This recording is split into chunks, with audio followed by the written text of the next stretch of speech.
ആദ്യമായി തന്നെ ഈശോയ്ക്കും അമ്മ മാതാവിനും എന്നെ ഈ പ്രത്യക്ഷീകരണത്തിൻ്റെ സാക്ഷിയാക്കിയതിന് ഒരുപാട് നന്ദി പറയുകയാണ്. എൻ്റെ പേര് റോഷ്നി ജോസ്. ഞാൻ തൃശ്ശൂർ ജില്ലയിൽ നിന്നാണ് വരുന്നത്. ഞാൻ സെൻറ്റ് ആൻ്റണീസ് ദേവാലയത്തിലെ ഒരു ഇടവകമാണ്. ഞാൻ ഇവിടെ ആദ്യമായി ഉടമ്പടി എടുക്കാൻ വന്നത് 4/7/2025 എൻ്റെ ഉടമ്പടി ആദ്യമായി ഞാൻ എടുക്കുന്നത്.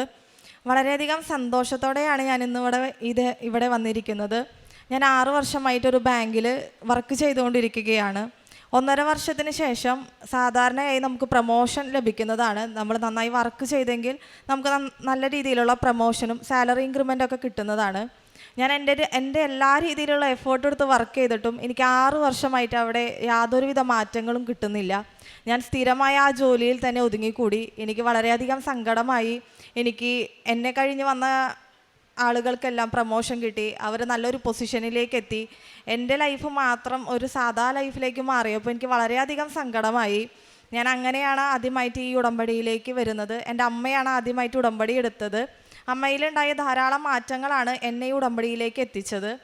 ഞാൻ ഉടമ്പടി എടുത്ത് ഇവിടെ വന്നതിന് ശേഷം ആദ്യമായിട്ട് ഞാനിവിടെ പ്രാർത്ഥിച്ചത് എനിക്ക് ജോലിയിലൊരു മാറ്റം വേണമെന്നാണ്. ഞാൻ ധാരാളം ഇൻ്റർവ്യൂകൾ അറ്റൻഡ് ചെയ്തിട്ടുണ്ട്. പുറത്തുള്ള ഇൻ്റർവ്യൂകൾ അറ്റൻഡ് ചെയ്യും. ആദ്യത്തെ ഇൻ്റർവ്യൂ പാസ്സാവും, സെക്കൻഡ് ഇൻ്റർവ്യൂ പാസ്സാവും, അതിനുശേഷം റിജക്ഷൻ വരും. ധാരാളം PSC എക്സാമുകൾ എഴുതാറുണ്ട്. ഞാൻ കോമ്പറ്റീറ്റീവ് എക്സാം എഴുതും, പ്രിലിമിനൻസ് എക്സാം പാസ്സാവും, മെയിൻ എക്സാമിൽ ഞാൻ പോകും. അപ്പോൾ എനിക്ക് വളരെയധികം നിരാശയിലാണ് ഞാനിവിടെ വന്നത്. ഞാനിവിടെ ധാരാളം സാക്ഷ്യങ്ങൾ കേൾക്കാറുണ്ട്. അതുപോലെ തന്നെ ഉടമ്പടി ധ്യാനവും ഞാൻ സ്ഥിരമായി യൂട്യൂബിൽ കേൾക്കാറുണ്ട്. ഞാൻ ഡേറ്റ് എഴുതി വെച്ചിട്ട് പ്രാർത്ഥിക്കാനായിട്ട് പലരും പറഞ്ഞു കേട്ടിട്ടാണ് ഞാൻ ഡേറ്റ് എഴുതി വെച്ച് ഞാൻ പ്രാർത്ഥിച്ചു. മാർച്ച് 1 തീയതി 2026 എനിക്കൊരു ജോലി നൽകി അനുഗ്രഹിക്കണമെന്ന് ഞാൻ പ്രാർത്ഥിച്ചു. എൻ്റെ 6 വർഷത്തെ എക്സ്പീരിയൻസ് കൊണ്ട് എനിക്കൊന്നും നേടാനായിട്ട് സാധിച്ചില്ല എന്നൊരു ഇതിലാണ് ഞാനത് എഴുതി വെച്ച് പ്രാർത്ഥിച്ചത്. എൻ്റെ റൂമിൽ തന്നെ ഞാൻ മാതാവിൻ്റെ താഴെ മാർച്ച് 1 തീയതി 2026 എനിക്ക് ജോലി കിട്ടണമെന്ന് ഞാൻ പ്രാർത്ഥിച്ചു, എഴുതി വെച്ചു.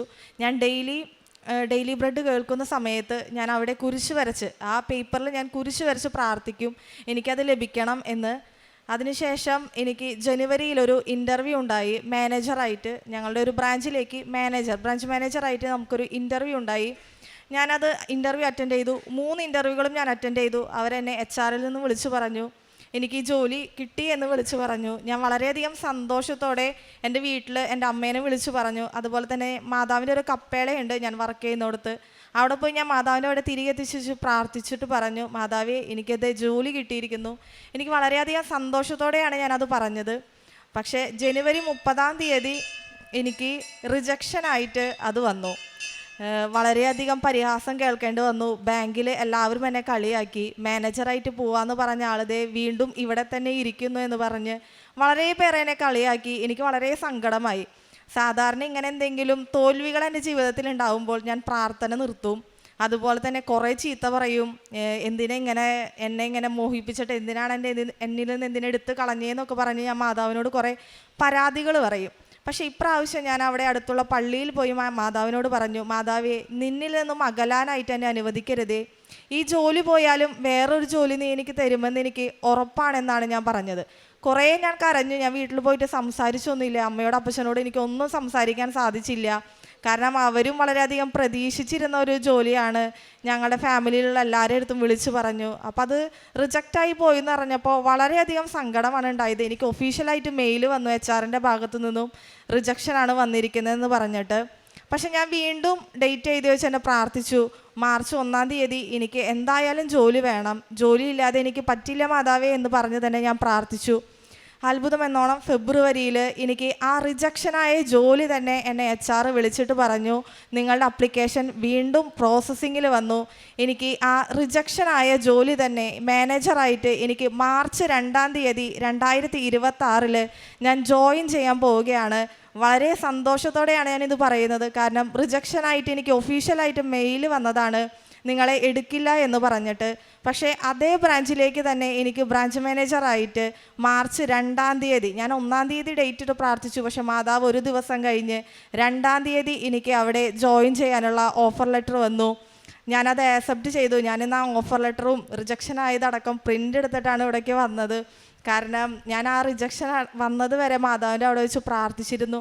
എനിക്ക് വളരെയധികം സന്തോഷം തോന്നി മാതാവിനോട് പ്രാർത്ഥിച്ചതിൻ്റെയും ഈശോയുടെ ഒരു അനുഗ്രഹത്തിൻ്റെയും എൻ്റെ അമ്മയുടെ പ്രാർത്ഥന കൊണ്ട് മാത്രമാണ് ഇന്ന് എനിക്ക് ഒരു 6 വർഷത്തിന് ശേഷം ഞാൻ എൻ്റെ കരിയറിൽ വീണ്ടും ഒരു സ്റ്റെപ്പ് എടുത്ത് വയ്ക്കുന്നത്. വളരെയധികം സന്തോഷം. അമ്മയ്ക്കും ഈശോയ്ക്കും ഒരുപാട് നന്ദി പറയുന്നു. അതുപോലെ തന്നെ എനിക്ക് പീരീഡ്സ് ആവുമ്പോൾ വളരെയധികം പെയിൻ ഉണ്ടാവും. ഞാനൊരു 10ാം ക്ലാസ് തൊട്ട്, അതായത് ഒരു 10 വർഷമായിട്ട് പീരീഡ്സ് ആയി എനിക്ക് സ്കൂളിലുണ്ടാകുമ്പോൾ സ്കൂളിൽ പോകാൻ പറ്റില്ല.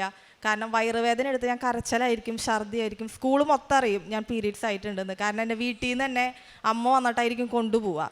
കോളേജിൽ പഠിക്കുമ്പോഴും എനിക്ക് ഈ സെയിം സിറ്റുവേഷൻ തന്നെയായിരുന്നു. പീരീഡ്സ് ആവുക, കരയുക, ബഹളം വയ്ക്കുക, വീട്ടിൽ നിന്ന് വന്ന് കൊണ്ടുപോവുക. ജോലി സ്ഥലത്തും വേറൊരു മാറ്റം ഉണ്ടായില്ല. ധാരാളം ഡോക്ടർമാരെ കണ്ടിട്ടുണ്ട്. ഓരോരുത്തർ പറയുന്നു ഓരോ ഡോക്ടറെ കാണാൻ, സ്കാൻ ചെയ്യുക, ടാബ്ലറ്റ്സ് കഴിക്കുക, ഇത് മാത്രമായിരുന്നു. ഞാൻ ജോലിക്ക് കയറിയപ്പോഴും അതെ, ഞാൻ പീരീഡ്സ് ആയി കഴിഞ്ഞാൽ ഓഫീസിലുള്ള എല്ലാ സ്റ്റാഫുകളും അറിയും. അതുപോലെ തന്നെ അവിടെ വന്ന കസ്റ്റമേഴ്സ് അറിയും ആ മാഡം പീരീഡ്സ് ആയിട്ട് വയറുവേദന എടുത്ത് കരച്ചിലാന്ന്. ഇവിടെ വന്ന് ഞാൻ ഉടമ്പടി എടുത്തതിന് ശേഷം അതാണ് എൻ്റെ ഒരു നിയോഗമായി വെച്ചത്, വയറുവേദന മാറ്റിത്തരണമെന്നാണ്. കാരണം വയറുവേദന വന്നാൽ 2 ദിവസം എനിക്ക് എണീക്കാനോ നടക്കാനോ ഒന്നും പറ്റില്ല. സാധാരണ എല്ലാവരും പറയും ഇത് സ്ഥിരമായിട്ട് വരുന്നതാണ്, സ്ത്രീകൾക്ക് ഇതുള്ളതാണ്, ഇത് നമ്മൾ സഹിക്കണം. എൻ്റെ അമ്മയോട് പറയുമ്പോൾ അമ്മ പലപ്പോഴും ഇത് പറയും, ഇതെല്ലാവർക്കും ഉള്ളതാണ്, ഇത് സഹിക്കണമെന്നാണ് പറയാറുള്ളത്. പക്ഷെ ഇത് മാത്രം സഹിക്കാനുള്ള ഒരു ശക്തി എനിക്ക് കിട്ടാറില്ല. ഞാൻ ഉരുളും കിടക്കയിൽ കിടന്ന് അങ്ങോട്ടും ഇങ്ങോട്ടും ഉരുളും, കുറേ ചീത്ത പറയും. എനിക്ക് ആൺകുട്ടിയായാൽ മതിയായിരുന്നു എന്ന് വരെ ഞാൻ പറയാറുണ്ട്. പെൺകുട്ടിയായി ഇത് വെറുതെ ആയി പോയി എന്ന് വരെ പറയാറുണ്ട് ഈ പീരീഡ്സ് ആവണ സമയങ്ങളിൽ. പക്ഷെ ഇവിടെ വന്ന് പ്രാർത്ഥിച്ച് അച്ഛനെ കണ്ടു. അച്ഛൻ എൻ്റെ സ്കാനർ റിപ്പോർട്ടൊക്കെ കൊണ്ടുവന്ന് ഞാൻ പ്രാർത്ഥിച്ചു. അച്ഛൻ എനിക്കൊരു കാശുരൂപം തന്നു. ഞാനതെൻ്റെ കഴുത്തിലിട്ടു. അതുപോലെ തന്നെ ഇതിന് ശേഷം ഇവിടെ നിന്ന് കിട്ടിയ തൈലം എടുത്ത് ഞാൻ എൻ്റെ വയറുവേദന വരുന്ന സ്ഥലത്ത് ഞാൻ പ്രാർത്ഥിക്കാൻ തുടങ്ങി. എല്ലാ ദിവസവും, പീരീഡ്സ് ആവണ ദിവസം മാത്രമല്ല, എല്ലാ ദിവസവും ഞാൻ അവിടെ കുരിശ് വരച്ച് പ്രാർത്ഥിക്കാറുണ്ട്. അതിൻ്റെ ഫലമായിട്ട് ഇതിന് ശേഷം ഈ ഉടമ്പടി എടുത്ത് രണ്ടാമത്തെ എൻ്റെ ഉടമ്പടി എടുത്തതിന് ശേഷം എനിക്ക് ഇതുവരെ വയറുവേദന, പീരീഡ്സ് ആകുമ്പോൾ എൻ്റെ വയറുവേദന മാറി. എനിക്ക് വളരെയധികം സന്തോഷമാണ് ഇപ്പോൾ ജോലിക്ക് പോകുമ്പോൾ. കാരണം അന്നത്തെ ദിവസം എൻ്റെ ഒരു നോർമൽ ഡേ ആയിട്ട് തന്നെ കടന്നു പോകും. ആരും അറിയില്ല ഞാൻ പീരീഡ്സ് ആയത് ഓഫീസിൽ. അത് തന്നെ എനിക്ക് വളരെയധികം സന്തോഷമുള്ള കാര്യമാണ്. ഇത്രയധികം അനുഗ്രഹങ്ങൾ തന്ന, ഇതെന്നെ സംബന്ധിച്ച് വലിയ അനുഗ്രഹങ്ങളാണ്. എൻ്റെ ജീവിതത്തിലെ ഏറ്റവും വലിയ 2 അനുഗ്രഹങ്ങളാണിത്. ഇത് തന്ന അമ്മ മാതാവിനും ഈശോയ്ക്കും ഒരുപാട് നന്ദി പറയുന്നു. എൻ്റെ പ്രേക്ഷിത പ്രവർത്തനങ്ങൾ എന്ന് പറഞ്ഞാൽ, ഞാൻ ആദ്യം ഇവിടെ ഉടമ്പടി എടുത്തപ്പോൾ എനിക്ക് പത്രം കിട്ടിയപ്പോൾ എനിക്കത് കൊടുക്കാൻ ഭയങ്കര മടിയായിരുന്നു. ഞാനൊരു കാറ്റീസ് അധ്യാപികയാണ് ഞങ്ങളുടെ പള്ളിയിൽ.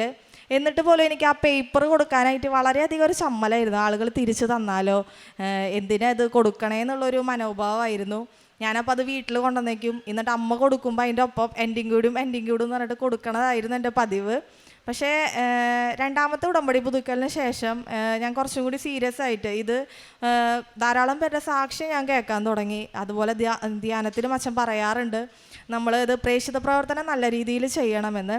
അതിനുശേഷം ഞാൻ ബസ് സ്റ്റാൻഡുകളിലും അതുപോലെ തന്നെ റൂട്ടുകളിൽ പോകുന്ന ആളുകളോട് അടുത്തത് വിശ്വാസപ്രമാണം ചൊല്ലും. ഞാൻ ആദ്യം തന്നെ ഇവിടുന്ന് പത്രം കൊണ്ടുപോയി ഓരോ പേപ്പറിൽ ഞാൻ വിശ്വാസപ്രമാണം ചൊല്ലിയിട്ട് ഞാൻ കുരിശ് വരച്ച് പ്രാർത്ഥിച്ചിട്ടാണ് ഞാൻ കൊടുക്കുക. ഞാൻ മാതാവിനോട് പ്രാർത്ഥിക്കും, മാതാവേ തിരിച്ചു തരരുതേ, അവരത് വായിക്കണേ എന്ന് പറഞ്ഞിട്ടാണ് ഞാൻ ഈ പേപ്പർ കൊടുക്കാറുള്ളത്. അതുപോലെ തന്നെ എൻ്റെ പിള്ളേർ, എൻ്റെ കാറ്റിസത്തിൽ എൻ്റെ കുട്ടികൾക്ക് ഞാനത് അവരെ വീടുകളിൽ കൊണ്ടു കൊടുക്കും. അതിനുശേഷം അവരത് വായിച്ചിട്ട് എനിക്ക് ഡെയിലി ഗ്രൂപ്പിൽ എനിക്ക് അയച്ചു തരും, ടീച്ചറെ ഞങ്ങളിത് വായിച്ചിട്ടുണ്ട് കേട്ടോ എന്ന് പറഞ്ഞിട്ട്. എൻ്റെ 7ാം ക്ലാസ്സിലെ 7 കുട്ടികൾ അത് ഡെയിലി അത് വായിക്കും. എനിക്കത് വളരെയധികം സന്തോഷമുള്ള കാര്യമാണ്. അവർ പ്രാർത്ഥനയിൽ എന്തിൽ ചെറിയ ചെറിയ പിന്നോക്കത്തിലാണെങ്കിലും അവർ പേപ്പർ വായിക്കാനും അതുപോലെ തന്നെ മാതാവിനോട് നന്ദി പറഞ്ഞ് പ്രാർത്ഥിക്കാനും പഠിച്ചു. അതിൻ്റെ ഒരു വലിയ സാക്ഷ്യമാണ്. അതുപോലെ തന്നെ കാരുണ്യ പ്രവർത്തികൾ ഞാൻ ചെയ്യാറുള്ളത്, എൻ്റെ ശമ്പളത്തിൽ നിന്ന് ഞാനൊരു ചെറിയ എമൗണ്ട്, അതെനിക്ക് സാലറി കിട്ടിയ പിറ്റേ ദിവസം തന്നെ ഞാനത് കൊണ്ടു കൊടുക്കും. കാരണം അധികം ദിവസം വെക്കാനായിട്ട് അത് ഉണ്ടാവില്ല. അതുകൊണ്ട് ഞാൻ സാലറി കിട്ടിയ പിറ്റേ ദിവസം തന്നെ ഞാനൊരു പള്ളിയിൽ പോയി പ്രാർത്ഥിക്കും, മാതാവ് ഇന്ന് ആർക്കാണ് അത് കൊടുക്കേണ്ടത്, മാതാവേ നീ തന്നെ അതൊരു കാണിച്ചു തരണം. എനിക്കറിയാത്ത ആളുകളായിരിക്കും, ഞാനത് കടന്നു പോകുന്ന വഴിയിലായിരിക്കും, പക്ഷെ അത് കൊടുത്തു കഴിയുമ്പോൾ അവർക്ക് വളരെയധികം സന്തോഷമായിരിക്കും. ചിലരെന്നെ കെട്ടിപ്പിടിച്ച് കരയാറുണ്ട്. ഞാനപ്പോൾ അവരോട് പറയും, ഞാൻ തന്നതല്ല, അമ്മ മാതാവ് തന്നതാണ്, മാതാവാണ് എൻ്റെ നിങ്ങളെ അടുത്തേക്ക് വിട്ടതെന്ന് പറഞ്ഞിട്ടാണ് ഞാനത് കൊടുക്കാറുള്ളത്. വളരെയധികം സന്തോഷം ഇന്ന് ഈ സാക്ഷ്യം ഇവിടെ വന്ന് പറയാനായിട്ട് സാധിച്ചതിൽ ഈശോയ്ക്കും അമ്മ മാതാവിനും ഒരുപാട് നന്ദി പറയുന്നു. സെഫാനിയ പ്രവാചകൻ്റെ പുസ്തകം 3-ാം അധ്യായം 18-ാം തിരുവചനം. നിന്നെക്കുറിച്ച് അവിടുന്ന് അതിയായി ആഹ്ലാദിക്കും, തൻ്റെ സ്നേഹത്തിൽ അവിടുന്ന് നിന്നെ പുനഃപ്രതിഷ്ഠിക്കും. ഉത്സവദിനത്തിലെന്ന പോലെ അവിടുന്ന് നിന്നെക്കുറിച്ച് ആനന്ദഗീതമുതിർക്കും. ഞാൻ നിന്നിൽ നിന്ന് വിപത്തുകളെ ദൂരീകരിക്കും, നിനക്ക് നിന്ദനമേൽക്കേണ്ടി വരികയില്ല. രോഷ്നി എന്ന ഈ മകൾ ഉടമ്പടിയെടുത്ത് വളരെ വിശ്വസ്തയോടുകൂടി മുന്നേറിക്കൊണ്ടിരുന്നപ്പോഴാണ് തൻ്റെ വേദനകളെല്ലാം പരിശുദ്ധ അമ്മയെ അറിയിക്കുകയും എനിക്ക് എന്തുകൊണ്ട് ഈ അപമാനം, അല്ലെങ്കിൽ എനിക്ക് മാത്രം എന്തുകൊണ്ട് എല്ലാ യോഗ്യതകളും ഉണ്ടായിട്ട് എന്നെപ്പോലുള്ളവർ ജോലി ചെയ്തിരുന്നവർക്കെല്ലാം പ്രൊമോഷൻ ലഭിച്ചിട്ടും എന്തുകൊണ്ട് എനിക്കൊരു പ്രൊമോഷൻ ലഭിക്കുന്നില്ല എന്നൊരു വലിയ സങ്കടത്തോടെ ആണ് പരിശുദ്ധ അമ്മയെ സമീപിച്ചുകൊണ്ട് മാധ്യസ്ഥം അപേക്ഷിച്ച് പ്രാർത്ഥിച്ചത്. തികച്ചും ഈ മകൾക്ക് ലഭിച്ചിരിക്കുന്ന വലിയൊരു അനുഗ്രഹം not by merit but by grace എന്ന അടിസ്ഥാനത്തിലാണ്. ഈ മകളുടെ എല്ലാ യോഗ്യതകളും 0 ആയി കഴിഞ്ഞപ്പോഴാണ് ഈശോയ്ക്ക് കൃപ വർഷിക്കാനുള്ള വലിയ ഒരു സാഹചര്യം നൽകുന്നത്. പരിശുദ്ധ അമ്മ പ്രാർത്ഥിക്കുന്നത് പോലെ, ഇതാ കർത്താവിൻ്റെ ദാസി, അങ്ങയുടെ വചനം എന്നിൽ നിറവേറട്ടെ എന്ന് അമ്മ പറഞ്ഞപ്പോഴാണ് ദൈവപിതാവിന് ഒരു വലിയ സാധ്യത, ഈശോ അമ്മയുടെ ഉദരത്തിൽ ഉടമ്പടി ചെയ്യാനുള്ള ഒരു വലിയ സാധ്യത ദൈവപിതാവിനുണ്ടായത്. പരിശുദ്ധാത്മാവിൻ്റെ മണവാട്ടിയാകുവാൻ, പരിശുദ്ധാത്മാവിൻ്റെ ആവാസത്തിലൂടെ മാത്രമേ കാര്യങ്ങളെല്ലാം മനുഷ്യന് അസാധ്യമായത് ദൈവത്തിന് സാധ്യമാകൂ എന്ന് പരിശുദ്ധ അമ്മയിലൂടെ നമുക്ക് വെളിപ്പെടുത്തുന്ന ഒരു വലിയ വലിയ അത്ഭുതങ്ങളാണ് ഈ അൾത്താരയിൽ മക്കൾ സാക്ഷ്യമായി ഏറ്റുപറയുന്നത്. രോഷ്നിയുടെ ജീവിതത്തിലും സംഭവിച്ചത് തന്നെയാണ്. വലിയ ഒരു റിജക്ഷൻ്റെ അപമാനത്തിലൂടെ ഈ മകൾ കടന്നു പോകുമ്പോഴാണ് നിങ്ങൾക്ക് ഈ ജോലി ലഭിക്കുകയില്ല, അല്ലെങ്കിൽ ഈ പ്രൊമോഷൻ ഇല്ല, ബാങ്ക് മാനേജർ ആകാനുള്ള യോഗ്യതയില്ല എന്ന ഒരു റിജക്ഷൻ വന്ന ആ സെയിം ഓഫീസിൽ നിന്ന് തന്നെയാണ് ഈ മകൾക്ക് ഒരു ബാങ്ക് മാനേജറായിട്ട് ഇന്ന് ദൈവം ഉയർത്തിയിരിക്കുന്നത്. അനുഗ്രഹങ്ങൾ ലഭിക്കുന്ന വഴികൾ അതാണ്. നമുക്കറിയാം, അതാണ് പരിശുദ്ധ അമ്മ നമുക്ക് നൽകുന്ന ഈശോയുടെ ഒരു വലിയ കൈവെപ്പ്. മറ്റുള്ളവരെല്ലാം നമ്മെ റിജക്റ്റ് ചെയ്യുമ്പോൾ, എല്ലാ സാധ്യതകളും അടഞ്ഞു പോകുമ്പോൾ, അതിൽ നിന്ന് തന്നെ ഒരു വലിയ പരുന്തിനെ പോലെ പറന്നുയരാനുള്ള വലിയ സാധ്യത നമുക്ക് നൽകുന്നു.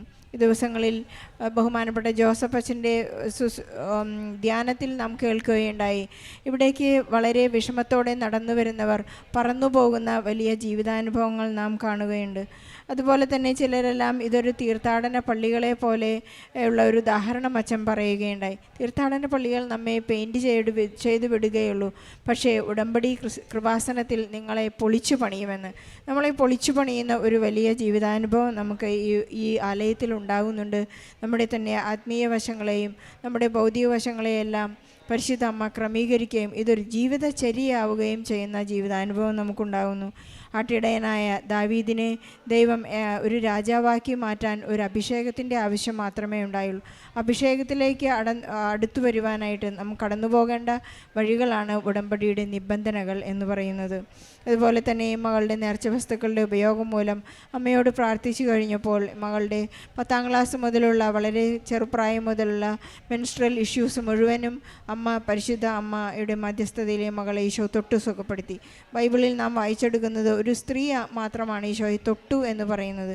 ഈശോയിൽ നിന്ന് ശക്തി പ്രവഹിച്ചത് അവളുടെ വിശ്വാസം വർദ്ധിക്കുവാനും അവൾക്ക് സൗഖ്യമുള്ളവളാകുവാനും അതിടയായി എന്ന് നാം വായിച്ചെടുക്കുന്നു. നമുക്ക് പരിപൂർണമായി വിശ്വസിക്കുകയും വിശ്വസ്തയോടുകൂടി നമ്മുടെ ഉടമ്പടി ജീവിക്കുകയും ചെയ്യാം. അതോടെ നമുക്ക് നിത്യതയിലേക്കുള്ള നമ്മുടെ ചുവടുകൾ ദൃഢമാക്കുകയും ചെയ്യാം. രോഷിനിക്ക് ലഭിച്ച എല്ലാ അനുഗ്രഹങ്ങൾക്കും നന്മകൾക്കും നന്ദി പറഞ്ഞുകൊണ്ട് ഈശോയ്ക്കും പരിശുദ്ധ അമ്മയ്ക്കും നല്ല ഒരു കയ്യടി നൽകി സാക്ഷ്യം നമുക്ക് സമർപ്പിക്കാം. അത്യപൂർവ ദൈവാനുഭവങ്ങൾ ഇനി നിങ്ങൾക്കും സ്വന്തം. ഈ യൂട്യൂബ് ചാനൽ ഇതുവരെ സബ്സ്ക്രൈബ് ചെയ്തിട്ടില്ലെങ്കിൽ ഇപ്പോൾ തന്നെ സബ്സ്ക്രൈബ് ചെയ്യുക. ഈ വീഡിയോ ഇപ്പോൾ തന്നെ നിങ്ങളുടെ സുഹൃത്തുക്കൾക്ക് ഷെയർ ചെയ്തുകൊണ്ട് കർത്താവിൻ്റെ പ്രേക്ഷിതരാകുക.